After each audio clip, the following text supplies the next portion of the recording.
Welcome to CharityVillage Connects. I'm your host, Mary Barroll. That's the sound of a hummingbird pollinating our world and making it a better place. The hummingbird is Charity Village's logo because we strive, like the industrious hummingbird, to make connections across the nonprofit sector and help make positive change. We'll offer insight that will help you make sense of your life as a nonprofit professional, make connections to help navigate challenges, and support your organization to deliver on its mission. In this episode of Charity Village Connects, what does the recent surge and unprecedented growth in population in Canada mean to charities and nonprofits? And how best to address the resulting exponentially increased demand on services? I'm pleased to share that Canada intends to maintain its target of welcoming 485,000 new permanent residents in 2024 and 500,000 in 2025. With more people than ever before and millions on the way in the years ahead, Canada is growing faster than comparable countries. The population now 40 million and counting. Come Canada Day, more Canadians than ever will be celebrating. That's because this past Friday, our country hit a new milestone, officially surpassing 40 million in population. Here's a fascinating piece of demographic that makes many Canadians proud. What is the most diverse city on Earth? No, it's not New York or London. It's Toronto.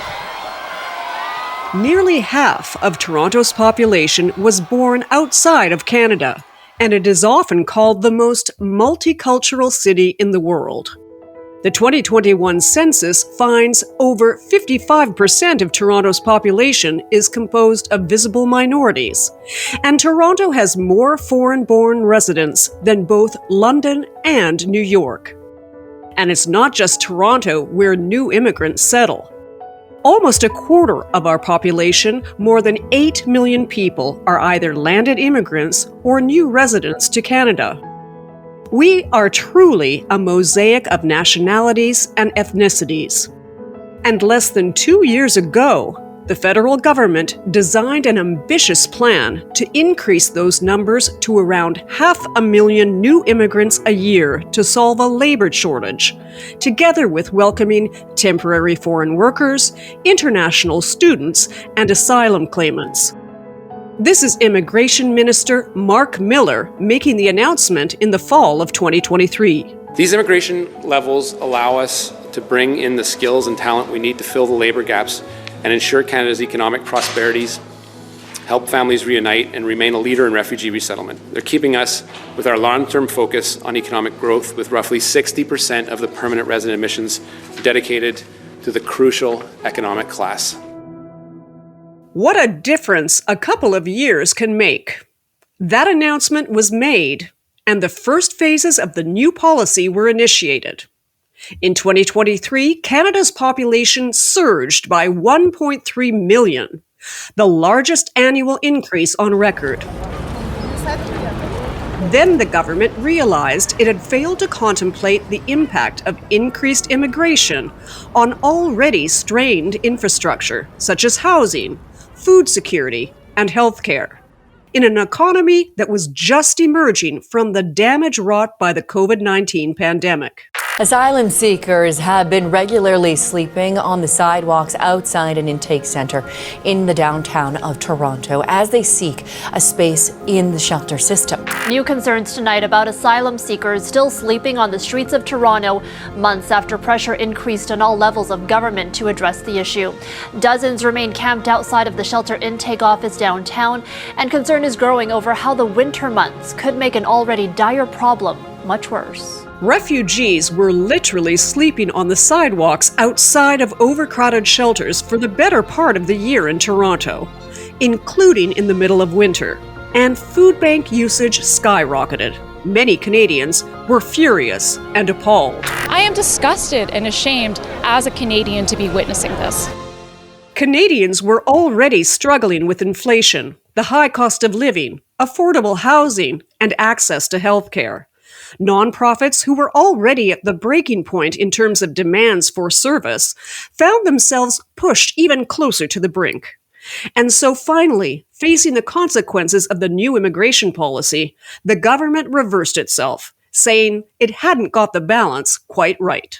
We will reduce the number of immigrants we bring in over the next 3 years, which will result in a pause in the population growth over the next 2 years.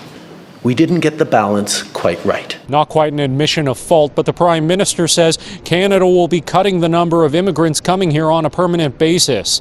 It's a 22.5% cut for the next 2 years, with even lower targets set for 2027. That is quite a shift in policy, from allowing a record number of new immigrants into the country to then cutting off the flow dramatically. It's a lot to get your head around, and it has tremendous impact on nonprofits and charities. Not only those who work in settlement services, but also those who provide social services and community support to all Canadians, including newcomers. Many of those organizations also experienced proportional cuts in funding related to the decreased immigration targets, and have a lot of unanswered questions about what comes next. At the same time, Canadian nonprofits employ new Canadians in high numbers, both of volunteers and paid staff, and are looking to further diversify both their labor force and their potential donors. There are a lot of nuances at play here, and that's exactly what we're going to tackle in this Charity Village Connects podcast, as we attempt to answer this question. What is the impact of a significant population increase on the Canadian nonprofit and charitable sector?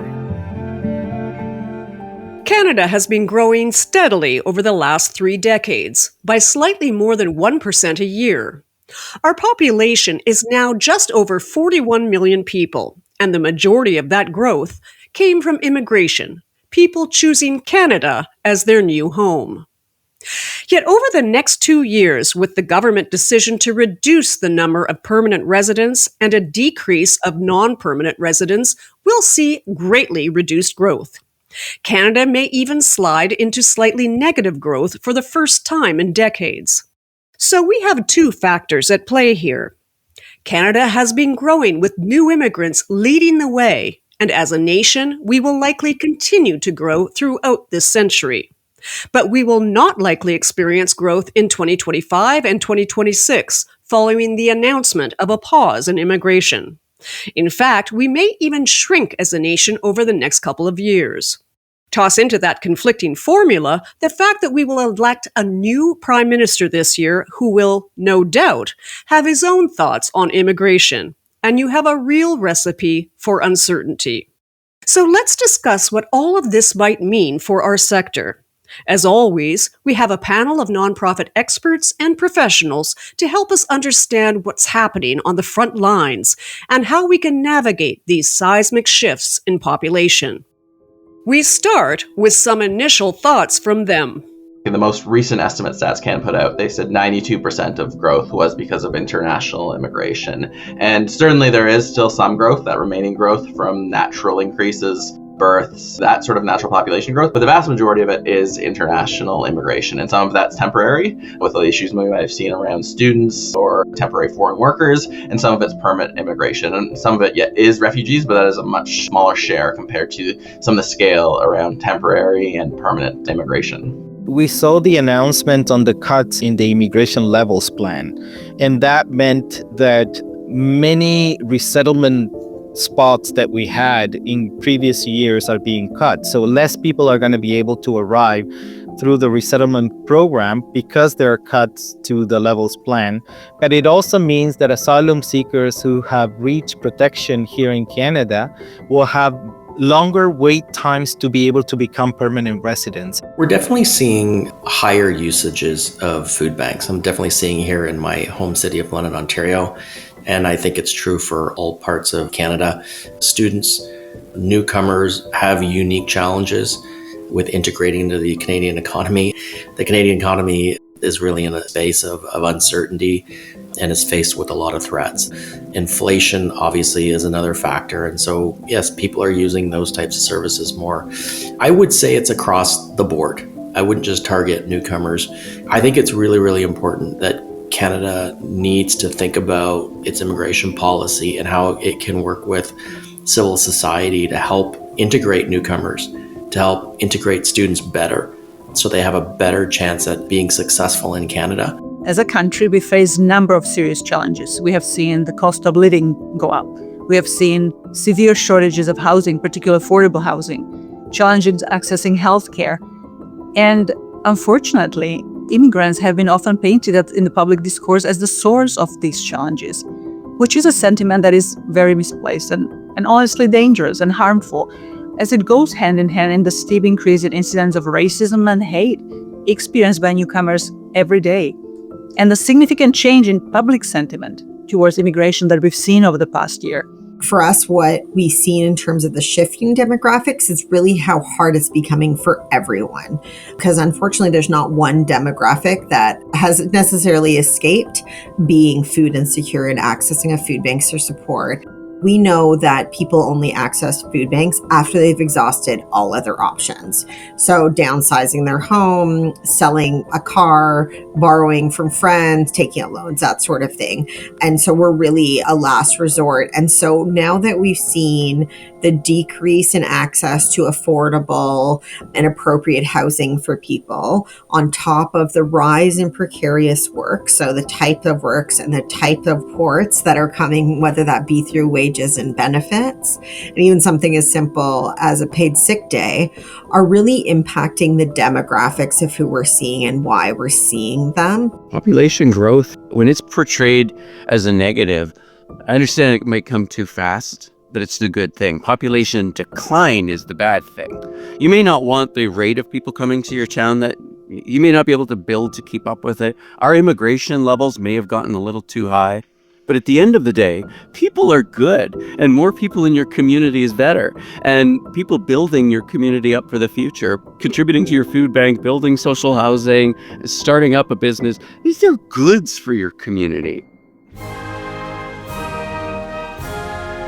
I swear that I will be faithful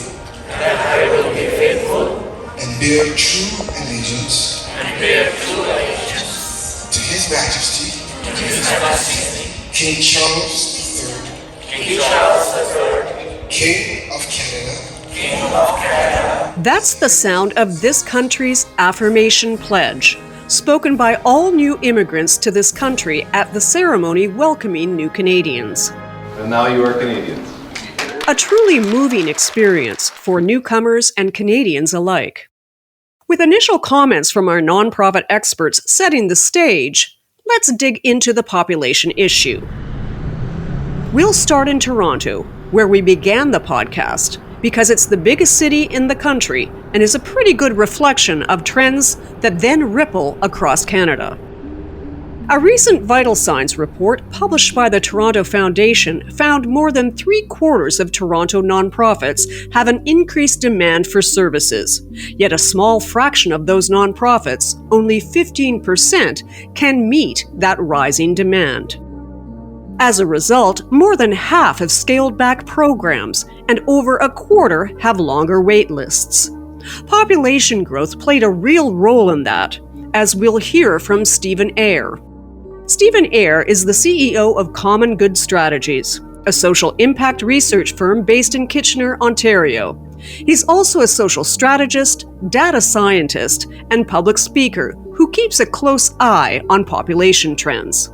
When we talk through the issues in Toronto around population growth, it is reflective of a situation we do see across the entire country. In 2023, we saw the country growing by about 3%. That's more than 1 million people in a single year, many times faster than typical growth rates before the pandemic or even in decades past. And in 2024, the preliminary data again shows very similar. Adding more than 1 million people in a single year.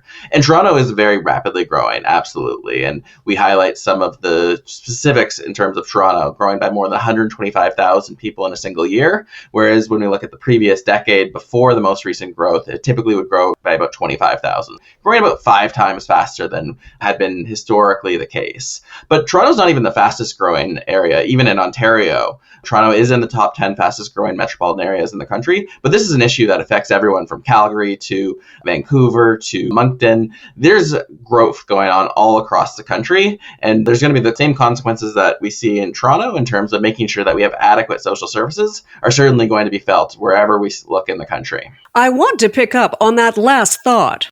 Toronto is an indicator of things to expect across the country. And indeed, cities in some rural areas across Canada have already seen their populations expand. And it's because of past immigration policies. Yeah, it is predominantly international immigration. And the majority of that, I think in the most recent estimate Stats Can put out, they said 92% of growth was because of international immigration. And certainly there is still some growth, that remaining growth from natural increases, births, that sort of natural population growth, but the vast majority of it is international immigration. And some of that's temporary, with the issues we might have seen around students or temporary foreign workers, and some of it's permanent immigration. And some of it is refugees, but that is a much smaller share compared to some of the scale around temporary and permanent immigration. The scale of that growth, coupled with rampant inflation, has had tremendous impact on the nonprofit sector, creating a growing vulnerability and increased need for services. One of the things that makes the challenge so great is the overall growth and vulnerability we've seen in the last few years. Inflation surged several years into the pandemic, and we see food prices going up 25%. We see average rents going up similar margins.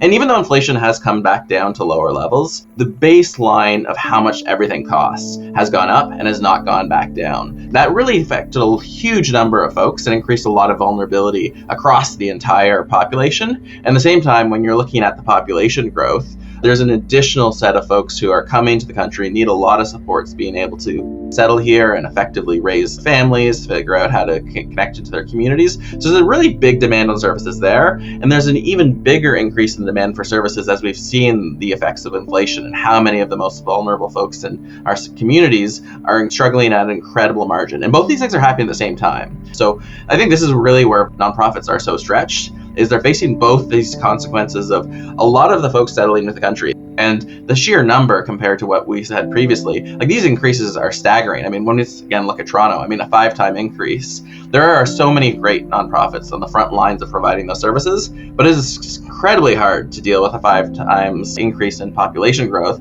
let alone that they're also seeing this even larger increase in vulnerability across the entire population because of the increases in food prices, rent, and so many other things that have gotten more expensive over the course of the pandemic. Rising inflation across the country resulted in increased demand on nonprofits, creating spiraling effects that caused the charitable sector to struggle to keep up with more demand, while facing the same inflationary pressures as other Canadians. We see this playing out in 2 major issues facing the country: food insecurity and lack of housing. There's no question it's getting harder to put healthy food on the table. According to a report released this week from Feed Ontario, food bank usage has increased for the 8th year in a row, and 40% of food banks are having to reduce the amount of food they provide. People are making tough choices when it comes to limited budgets, and it sometimes means going hungry. Sadly, where we see an increase in both a vulnerable population and inflation play out is on the front lines of the charitable sector. Food bank usage is unfortunately one of the best indicators of the consequences of this dire combination of a rising vulnerable population and inflation. It's almost scary just trying to keep up with it. You have to worry about a society where we have that many people in that kind of trouble. Hunger Count is a nationwide survey that provides data on food bank use in Canada, as well as insights into what is happening on the front lines and connections to larger trends of food insecurity in the country. According to Hunger Count, a year ago, there were over 2 million visits to food banks in Canada, the highest number in history. Visits in March 2024 surged to an unprecedented level, This record usage is consistent with record high rates of food insecurity, and it reflects findings from other studies showing growing numbers of people experiencing economic hardship right across the country. Carolyn Stewart has seen it firsthand. She's the executive director of Feed Ontario, the province's largest collective of hunger relief organizations. To give you a picture of what it's looking like, in short, it's not good. It is getting exponentially worse every single year. We have seen 8 consecutive years of growth in demand at food banks, with need now surpassing 1 million people accessing our services over 7.6 million times in the last year. This is the highest number on record that we've ever been recording data, which we've been doing for quite some time. Nonprofits on the front lines are increasingly being relied on to provide community needs, but they're tapped out.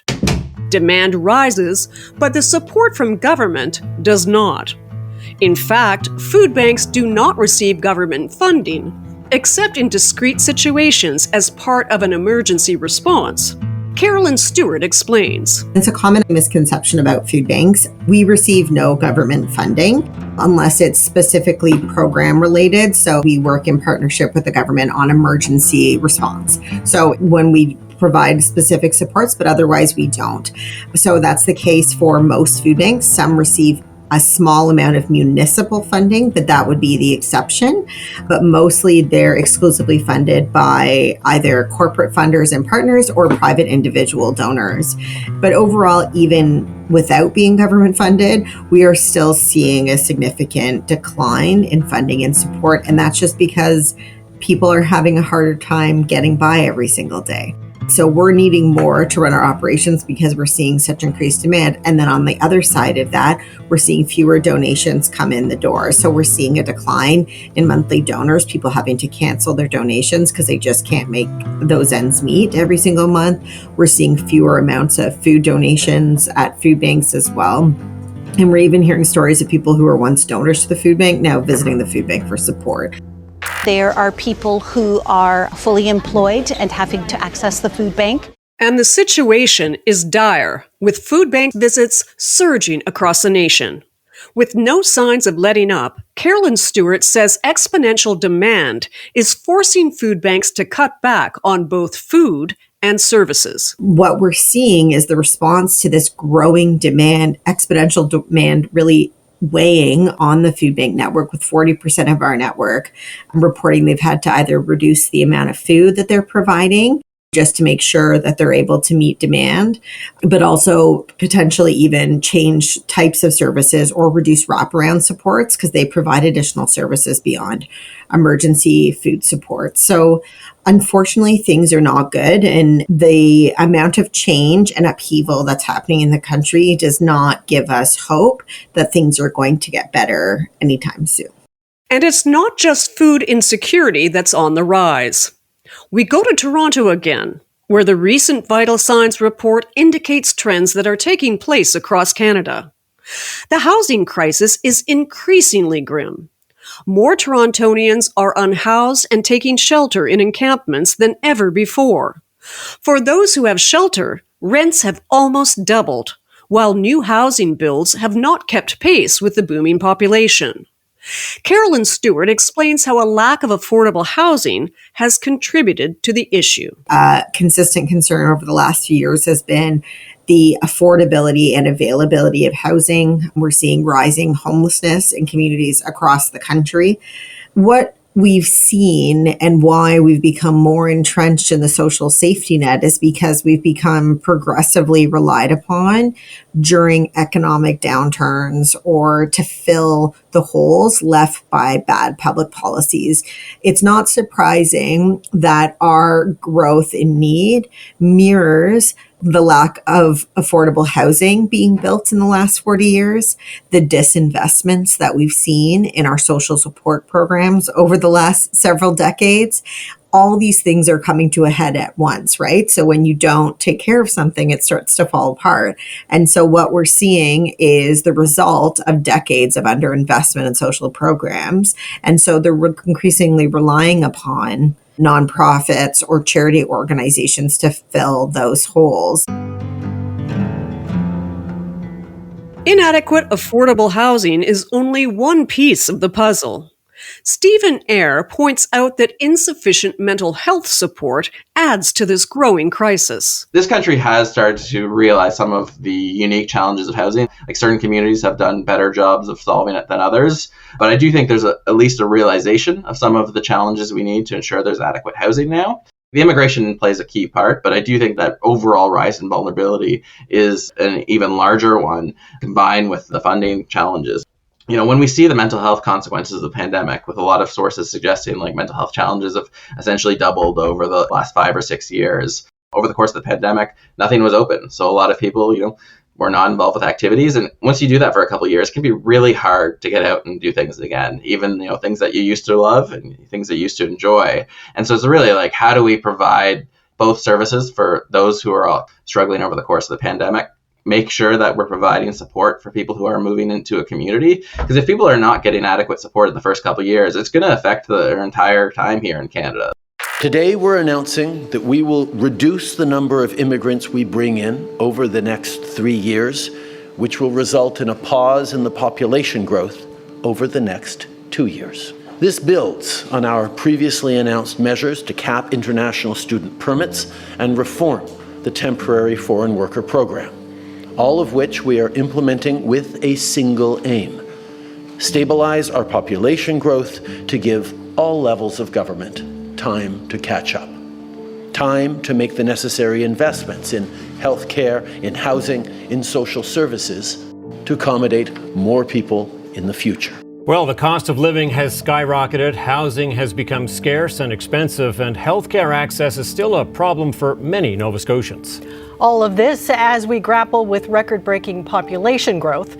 In less than 10 years, we've added more than 135,000 people to the province. In recent years, Winnipeg has experienced fairly rapid population growth. The city grew by 7% over the past 2 years alone. We've talked a lot about immigration and population growth in urban centers, but it's an issue in smaller centers as well. Andrew Chinalal serves as Chief Executive Officer at Community Foundations of Canada. He helps the philanthropic sector transform, innovate, and meet the new challenges and opportunities, such as immigrant migration to Canada. When people do come to Canada, they are initially choosing to be in larger urban centers, in part because that's where the services are, that's where the jobs are, and that's where the infrastructure has been built to help them succeed. However, the housing and shelter costs, transportation costs in those communities are making it almost impossible for them to stay there. And so they are moving to lower cost areas. However, when you go to a lower cost area, they may not have the same level of opportunity in terms of jobs and wages, support systems, and that much needed infrastructure. So what's happening is those communities are struggling building that infrastructure and support system out. And so it is a bit of a catch-22. But again, affordability and inflation is at the heart of the issue, especially in our largest urban cities. Stephen Eyre agrees. He notes that the high cost of living and housing in large cities are forcing a lot of immigrants to smaller centers where there are fewer supports for newcomers. A lot of people continue to leave Toronto. It's an extremely expensive place, and I think that the rent and the folks with family have been particularly likely to leave the city. So I think that really means a lot of the outlying areas, whether it's Kitchener or Cambridge Waterloo, one of the fastest growing areas in almost every single year over the last 7 or 8 years, or even Moncton, where a huge number of people from all around the country are moving out that way, or Calgary, where a lot of people from across the country are moving there because of lower home prices. So I mean, a lot of these places are facing the exact same issues around international immigration. A lot of people want to move to these places because they are great places to live, and particularly for many people, like they feel as great places to raise a family. A lot of these other places that normally haven't grown very much are experiencing really unprecedented growth rates because many people are no longer able to afford going to Toronto. So All the forecasts in places like Waterloo region or Durham region, they were not expecting the sheer number of folks with children moving in. So all of the sorts of services around there are inadequate. And pretty much every community around the country, if you look at their growth plans, did not realize they're going to have this gigantic inflow of 25 to 40-year-olds. So I think this is also another area that pretty much every region in the country has to deal with, is the trends we've seen over the last decade mean that a lot of our planning forecasts and assumptions were not correct. And so we might have been investing in programs and services that don't fully match the needs of the population that we ended up with. In addition to inflation and increased housing costs, funding cuts to the settlement sector has meant more of a strain on the system and fewer resources to address the needs of newcomers, who are often particularly vulnerable when they first arrive in the country and who need access to settlement supports to build a thriving life here. As we mentioned earlier, this isn't an issue limited to Toronto or even Ontario. Olga Stakova is the CEO of Mosaic, a charity serving immigrant, refugee, migrant, and mainstream communities in Metro Vancouver and the Fraser Valley, as well as throughout the province of BC. She explains what organizations are dealing with out west. We see our shelters already full. We are very close contact with shelters across Metro Vancouver, and they constantly report that more than half of the clients using shelters are refugee claimants, are people who are coming to this country to seek asylum and escape persecution. So we lack the capacity for the initial emergency housing upon arrival. And this will become especially problematic when we start seeing families arrive. Because when individuals arrive, they could go to shelters for men or women. When you see families arriving, they will need to be separated to be able to even use shelters. So there's a lot of additional trauma and harm that can happen. We also see incredible increased interest in services, and many of our programs have long waiting lists. In particular, the federally funded language training programs. As you can imagine, when you're new to the country, your first priority is to find a job and achieve economic stability. And strong language skills are so essential for newcomers' ability to find jobs, participate in training programs, and function in this new society. Alex Dugman is seeing the same trends. He's the co-executive director of Rainbow Refugee, a Vancouver-based organization that helps people fleeing persecution based on their sexual orientation, gender identity, gender expression, or HIV status. Like Olga Stakova, they are seeing a constant and unrelenting demand for services. We have mental health concerns. So a lot of people, of course, come with trauma. They're fleeing persecution. They're fleeing terrible conditions in their home country. So they have had to travel to different countries on their way to Canada. And there's no real free access to mental health supports right now. Healthcare access, a lot of refugees are dependent on a federal program called IFHP. And many of the service providers here in Canada do not register with IFHP, so there's less service providers available to address their healthcare needs. Legal aid, who also has a shortage in their funding, are now turning away a lot of our clients and not giving them free legal representation. And then there's the funding cuts to the settlement sector, which means there's much more strain on the system and less people and resources, human resources and financial resources, to be able to address the needs and meet the needs of LGBTQI newcomers in general. So I would say those are, in a summary, all the challenges that we're seeing right now. In addition to the increased population impacting demand for services, Alex Dugman says global anti-LGBTQI sentiments and the policies of Donald Trump have increased immigration levels to Canada. Not only last year, but in the past few years, we have experienced a progressive rise in service demand. This increase is driven by the global surge of anti-LGBTQI sentiments, shifting immigration policies, and the growing number of LGBTQI asylum seekers arriving here in Canada. So as a volunteer-based organization in the past, we used to support around 90 people per year that were asylum seekers and did around 25 to 30 private sponsorship of refugees. And now we're supporting over 700 or 800 asylum seekers per year. So you see that the numbers have gone up exponentially. And we are sponsoring around 60 to 70 people per year through the private sponsorship program. So definitely we've seen a rise for many reasons that we can experience here. And now, of course, with the new Trump administration, we're also seeing a rise of people reaching out from the US. Cities are growing and developing, but their infrastructures and services are not keeping up with the needs of their population. Though new housing is being built, the adjacent community services needed to help their new tenants to thrive are not being provided. Stephen Eyre weighs in. Population growth in any region is incredibly concentrated.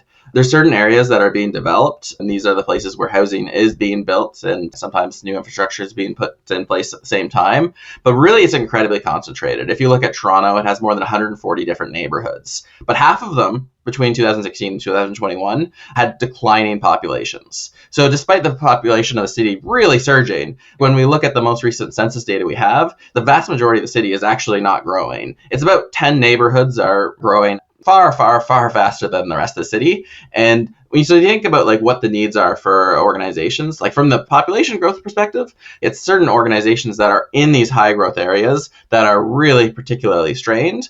There's not going to be a corner of any major city where the nonprofits are not suffering from this mismatch between growing demand for services and the lack of increase in funding. But particularly when I think about the need for supports, I mean, it is the fastest growing areas. And so in Toronto, it's like downtown Toronto itself, a few other clusters where you go around and almost every time you see them, there's another, 60-story tower going up.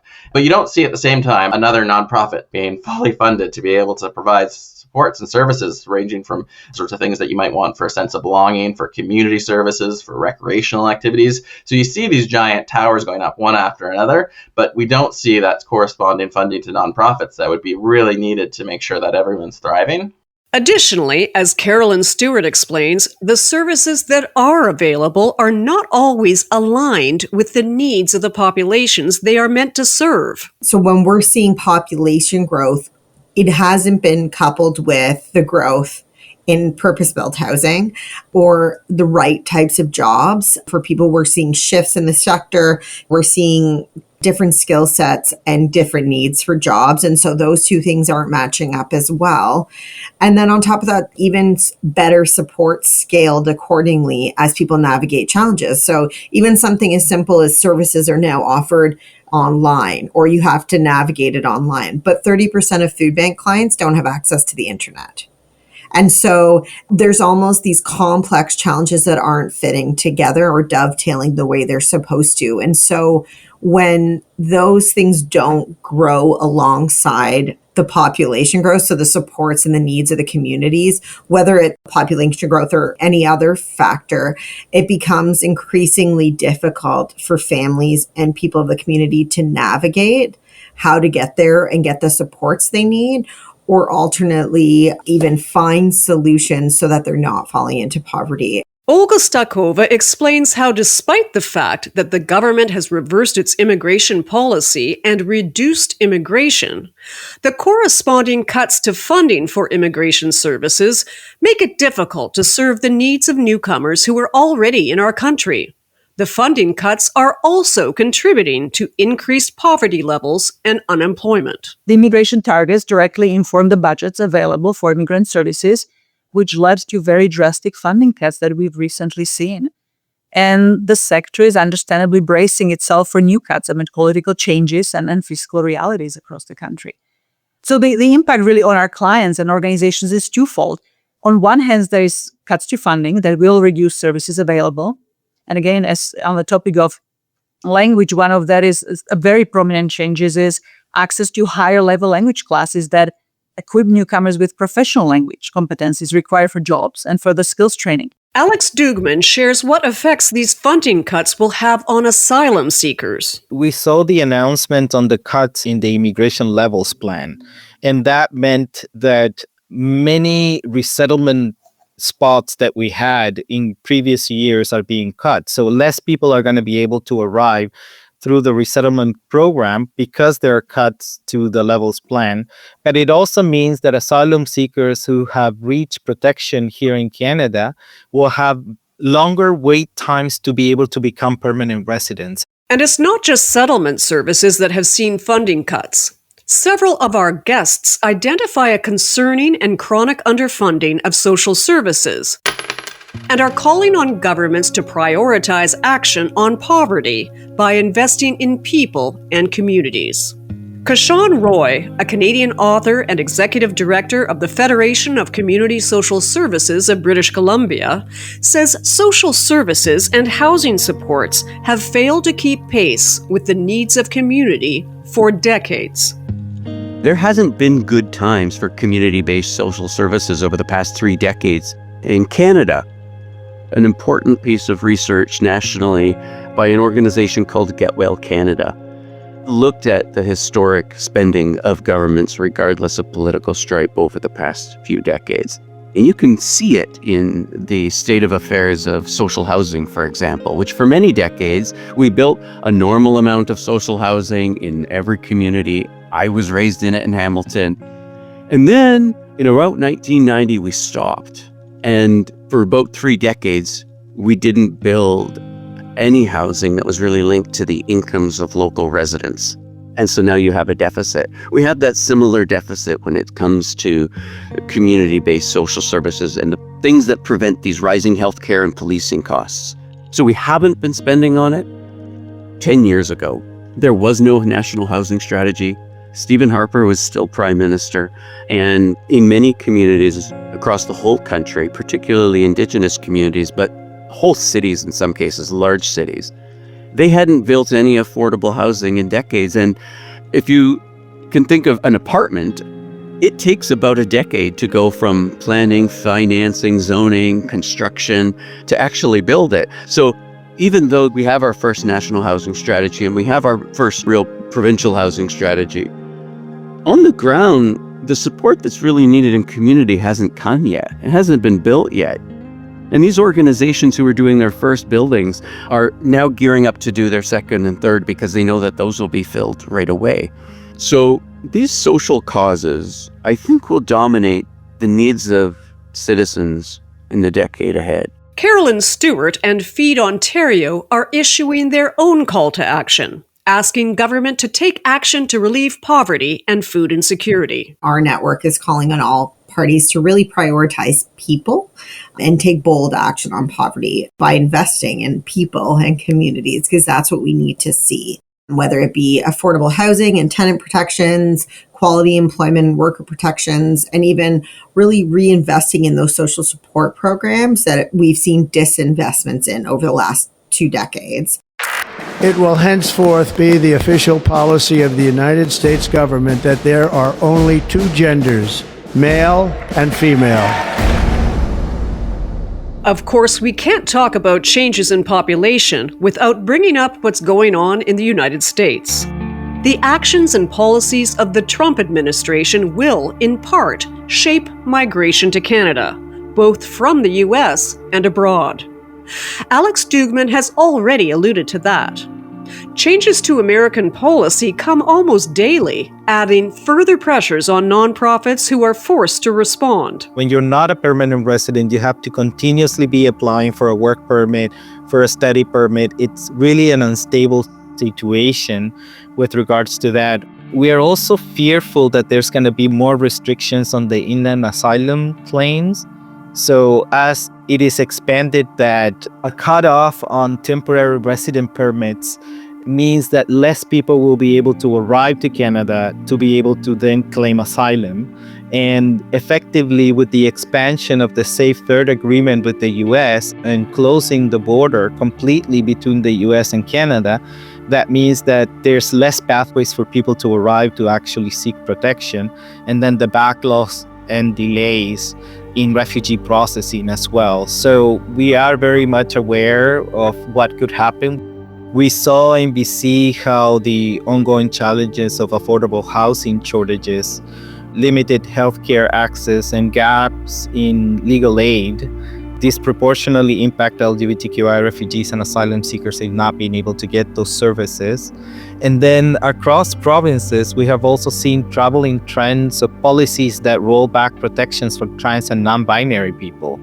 And this shift in policies contribute to an increasing hostile environment that can make settlement even more difficult for trans and non-binary people and queer people in general. So at the same time that we see in Canada shifting their narrative and the rhetoric around newcomers and shifting their protections and rhetoric and narratives around trans people, it becomes an intersectional risk to LGBTQI refugees and asylum seekers for sure. Olga Stakova echoes the sentiment that the shifting narratives around newcomers is very concerning for a country that has long held a reputation for being welcoming to immigrants. So there is the reduction of services on one side, and it's all compounded by the negative rhetoric and the scapegoating of newcomers that causes real harm and fear in the newcomer communities. We are repeatedly hear from our clients that they are not feeling safe in Canada anymore.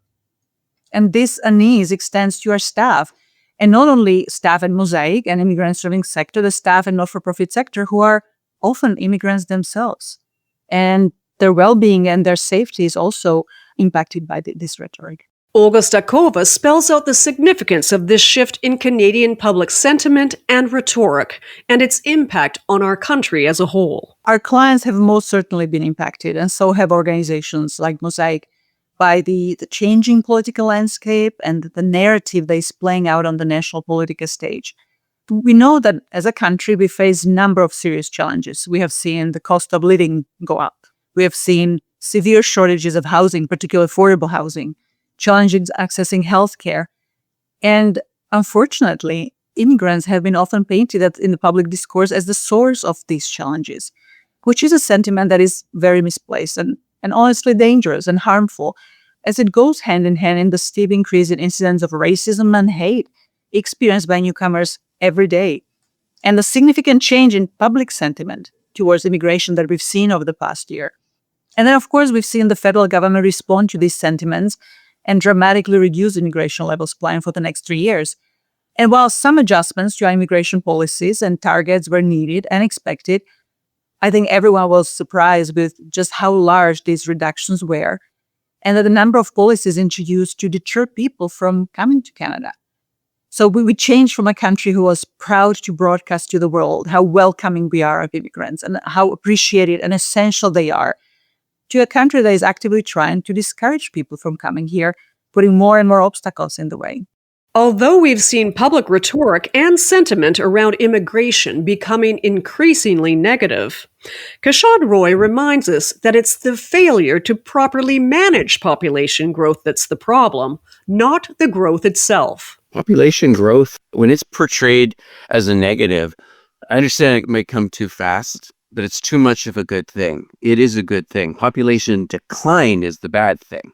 You may not want the rate of people coming to your town that you may not be able to build to keep up with it. Our immigration levels may have gotten a little too high. But at the end of the day, people are good, and more people in your community is better. And people building your community up for the future, contributing to your food bank, building social housing, starting up a business, these are goods for your community. With the changes to immigration policy in this country and the tectonic shifts south of the border, can we find opportunities or reason for optimism? Yes, I think we can. According to a recent study by Imagine Canada, 2/3 of Canadians still view charities and nonprofits favorably, and immigrants, particularly new immigrants, show higher levels of charitable engagement compared to Canadian-born residents. And almost 80% of multicultural Canadians reported donating in the past year. And these new Canadians volunteer as well.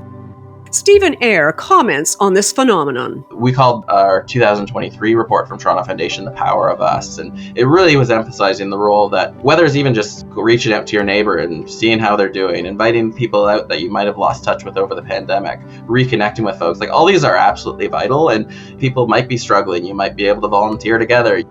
And I do think when we look at, a lot of the folks moving into the country, we do see this incredible spirit of volunteerism, and a lot of them do, if you ask them all sorts of questions about their civic engagement, they have extremely high civic engagement. A lot of people certainly are struggling incredibly. Yes, there's a lot of things about Canada they're very enthusiastic about. Certainly the cost of living is traumatic consequences, but a lot of people, they see a lot of really strong things of Canada, and like they're very enthusiastic about many of the principles that the country's founded on, and like there's a lot of possibility and opportunity for civic engagement. Andrew Chinalal reminds us of all the reasons Canada needs immigrants. There's a reason why we have such a robust immigration policy and why we bring so many people to Canada. We need the people. We need a strong labor force. We need volunteers, we need taxpayers, we need people to help build this country and innovate, create new businesses, be entrepreneurs. We need all of those things. And so immigration is important for that to happen. Our birth rate's 1.2. You need a birth rate of, I think, 2.1 to just even replace yourself, let alone have any level of growth in the economy. All of our demographic growth comes from immigration, and those families tend to have larger families and more children than Canadian families. And so I think what we have to do is accept the fact that we do need immigration. We do need to bring the very best people we can to this country, but we also need to support them in their success as well, and that will have payoffs down the road. All the success that has brought us here as a country has in some shape or form been because of immigration and the people that come to this country and succeeding generations. And so we know it's a proven formula. We know it can work. We just need to do it better. Alex Dugman adds that engagement of newcomers in all organizations is essential both for Canadian nonprofits and the communities they serve. That far from being a burden on social services, newcomers can be an essential part of building capacity, supporting community, and contributing to society and Canada's social safety net if the sector embraces the possibilities newcomers offer. I think engaging with newcomer communities, it's essential, and it has been essential to our organization. Like I would say 90% of our staff team and many of our volunteers are newcomers to Canada. They have come through Rainbow Refugee Assistance Partnership. They are LGBTQI refugees, so they have an immense wealth of knowledge in understanding the challenges and also in providing the supports. So I would say engaging with newcomer communities is essential. I think already settlement organizations do that, but it would be good to expand on that. But it requires trust, cultural competency, and inclusivity, meaning you have to engage, and at the same time, you have to provide a safe space for people to be able to engage and be part of your communities, be part of your organization. So investing in training and capacity building for your staff and your volunteers, that is one thing that can happen. Creating leadership pathways, so hiring refugees and newcomers, and particularly hiring LGBTQI refugees in your organizations will transform the way your organizations provide those services. Develop employment opportunities. This is very important for settlement supports, that people have access to employment. Engage volunteers from newcomer communities, and also many of them are very successful once they have settled in Canada and want to give back. So there may be sources of funding from newcomer communities as well, offering mentorship and professional development. Those are all things. But the main thing I want to emphasize is creating communities of belonging. We don't want to other the newcomer or the LGBTQI newcomer. We want the LGBTQI newcomer to feel that they are part of the system and the society that they're helping create and co-create, that they're part of the organizations that are providing support. So hiring practices around that and also engaging the communities, I think, is very important. Kashawn Roy agrees that it's crucial to engage and make connections with newcomer communities and to refocus how we in the sector perceive newcomers, not just people in need of services, but also as providers and contributors to community. The biggest challenge is community connection. When a whole bunch of people move into a new community, it doesn't matter if you've been running the food bank for 30 or 40 years, or you've been delivering child development services or early years services for 60 or 70 years. If nobody knows your name and brand in the way that 20, 30 years ago was common parlance for who does this locally. So a lot of real connection with first-time people in a community is hard to do for nonprofits, because they're generally looking at those demographics as people who need service and support. And so they wait for people in need, but not as people who are coming in as students and doctors and nurses and people who need to know about your organization locally because they might want to donate, they might want to volunteer. You know, people need to be able to, as humans, they need to be able to do good in their community, to live happy and healthy lives. And if they don't know how to do that locally, they might get tied into a bunch of online federal schemes and hopes and dreams instead of understanding that locally there are organizations they can work with that can improve the grounds and neighborhoods they see for the rest of their lives. So that is a real challenge. Been surprised how many times it's been somebody from an exurb or a small town who's been able to tell a whole room full of people in a larger urban center how to do their job, how to find expertise. I actually think we may have something to learn from these organizations because they step up with responsibility in a greater way. They're largely multi-service organizations already, so they don't have to diversify their revenue streams because they haven't been so sole-focused. And they value local community connection in a different way as well. Everybody values it highly, but they value it as part of every interaction with every person is somebody who's part of this community and might be for their whole lives, and we should get to know them, versus what services do you need by what time, on what day, and how much, and are we paying for it or are you as the government, which is a bit more of what happens in the urban centers. So I think we have a lot to learn from these rural areas and smaller communities, and I think too, they will need some support and respect and appreciation for what they're doing to be able to juggle the growth. Olga Stakova agrees that the nonprofit sector has to readjust its perspective and recognize the potential that newcomers offer to organizations and Canadian society as a whole. Newcomers represent such a wealth of experience and talent, which is largely untapped and underutilized. So there's a lot that we as organizations can definitely do to support. I could mention some calls to action to all of us. I would ask our sector and all industry sectors to review our hiring practices, to really look at the potential barriers and consider whether our shortlist of candidates as we are hiring represent truly the demographic of the regions we serve. When you look at Metro Vancouver, 50% of candidates are newcomers. So your shortlist and your workforce should reflect this. We should all examine our practices for promotions. Are newcomers being considered for promotions as frequently as Canadian-born employees? Are newcomers represented in your management teams and your leadership? I think if we can do that, if we can all get together behind allowing that and bridging the key barriers, one of them lack of Canadian work experience, and be those employers who provide that for newcomers. And lots of not-profits do. A lot of newcomers start jobs in not-for-profit sector, and not-for-profit sector employees, when you look at the statistics, are predominantly newcomers. So how do we provide the first Canadian job experience to help them grow their careers beyond that? I think, again, we can look at government, we can look at funding, but the main role is the role we as employers play. We've learned a lot in this Charity Village Connects podcast.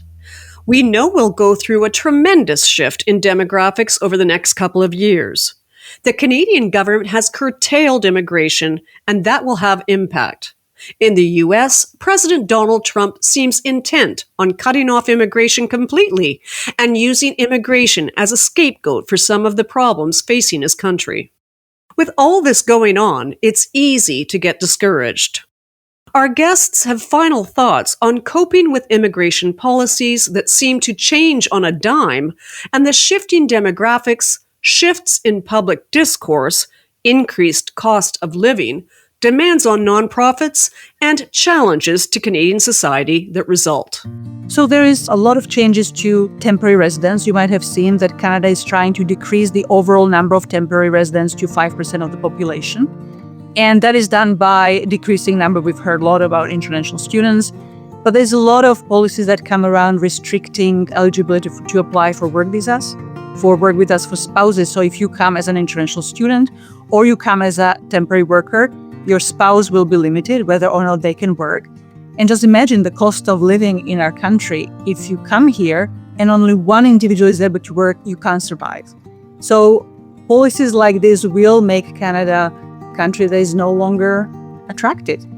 And I think for a long time, we in Canada thought that everyone wants to come here and we'll just pick and choose who should come. And we've been able to do that, but we should not take it for granted. People can see, and we already see people either leaving because they can't survive due to the cost of living, or people changing plans, not coming to Canada, not actually choosing Canada as their destination. So we should be also careful about the reputation. The challenge we face as a province are complex, and sometimes governments don't really have a clear line of sight on how different policies or interventions are actually affecting the individual and people. So you are there as a voice of the people and as a voice from the community or group that may not otherwise have a voice. And so you need to speak clearly and honestly about the realities that people are facing and families are facing, and how the government policies or practices are impacting their lives, whether that be good or bad. So change you may have seen by a great policy implementation, or alternately one that's creating barriers and challenges for many families within your community. So for us, we always say we think there's always opportunity, and we're never going to be able to move forward as communities unless we have informed dialogue and we're willing to collaborate. I think it's really, really important that Canada needs to think about its immigration policy and how it can work with civil society to help integrate newcomers, to help integrate students better so they have a better chance at being successful in Canada. And we have a lot of that know-how. We've worked with refugee communities for a long, long time, especially helping to bring in Syrian refugees and Ukrainian. We know how to do this work really, really well. I also think it's important for us to understand that we're Canadians and we're generous people and we're a unified country, and all sectors, government, corporate, nonprofit sector, these are moments when we really have to work together. And in order to do that, we have to have that abundant mindset. Although things appear to be becoming scarce because the economy could contract quite a bit, we could go into a recession, there is still a lot of resources out there. There are still a lot of people that care and are willing to do more now because communities need them more. And it's one really good thing that community foundations do. We know where the pockets of resources are. We know who to talk to. We know when we pick up the phone who we need to call to help mobilize community. Community is the backbone. There's a lot there. Demographics are just one of many changes. Demographic change isn't something that Pacific Canadians have pushed against too much historically. In fact, I remember some really tough economic times, particularly in the north and in the west side of the island here, where it was $20,000 to buy a house because nobody was moving to these communities and major industries had shut down. And we want growth of our demographics and change in our demographics. In particular, we want young people to be able to stay in the neighborhoods and the communities they were raised in. And traditionally, we've kind of encouraged them to go off in other directions. And so some stability through things like food banks, social service agencies, may be a good response to the uncertainty of the times ahead. One of the things that we have learned at Rainbow Refugee and that I have learned in my own personal journey has been how to do this work from a solidarity perspective more than a charity perspective. And this is a shift in paradigm around NGOs, because when you do it from a solidarity perspective, you are not only thinking that the need is on the other side, you're not othering the person who's needing of the support, you're not thinking that you have all the answers and then the other person is in need and you're here to provide them with the answers, but you are co-creating those answers. People have so much to teach us about their cultures, about their practices, about how we can support each other in community. So many cultures have so many rich practices around community building. So I think it's important that we also place ourselves in empowering the newcomer and refugee, in providing the tools so they can continue their life plans that was interrupted by fleeing persecution, and that they're able to contribute in the best ways that they can to their own development and the development of our society. So I would say if we can maybe research and inquire what are the differences between coming from a solidarity perspective and a charity perspective and shift that paradigm, I think it will make for stronger communities and for communities of belonging to also be able to shift the paradigm and contribute to our societies in better ways.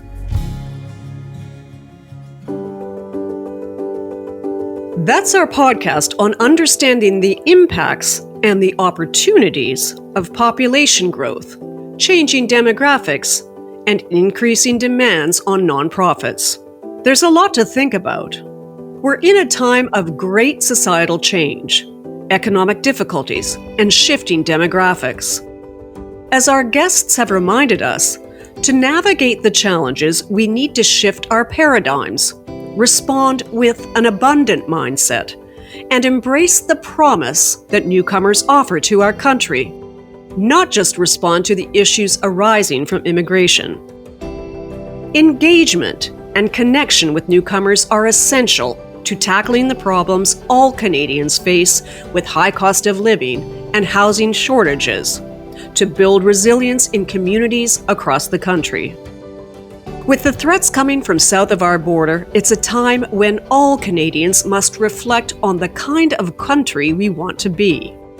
How we respond to newcomers, address poverty, food scarcity, and provide social services for those in need while facing economic challenges brought about by U.S. tariffs and fighting for our values as a sovereign nation will define us as a people, both to ourselves and to the world. Be sure to visit our website and our show notes for more information on the resources, reports, and programs mentioned in this episode. If you'd like to hear more of what our guests have to say, check out our full video interviews on our website. Charity Village is proud to be the Canadian source for nonprofit news, employment services, crowdfunding, e-learning, HR resources and tools, and so much more. Please take a moment to check out our website at charityvillage.com. Up next on Charity Village Connects, for many thought leaders in the nonprofit sector, the minority, rather than the majority of nonprofits, have had the lion's share of influence on shaping policies that impact charities and nonprofits for far too long. A relatively small number of large, well-funded charities have dominated the public discourse and public policy governing our sector, drowning out the voices of the vast majority of small charities and nonprofits across the country. We'll take a closer look at the have and have-nots in the nonprofit sector, what the impacts have been historically, and what we can do to make access to influence more fair and equitable, and more reflective of the sector. Giving voice to the voiceless, balancing and sharing influence in the nonprofit sector. That's next time on Charity Village Connects. I'm Mary Barroll. Thanks for listening.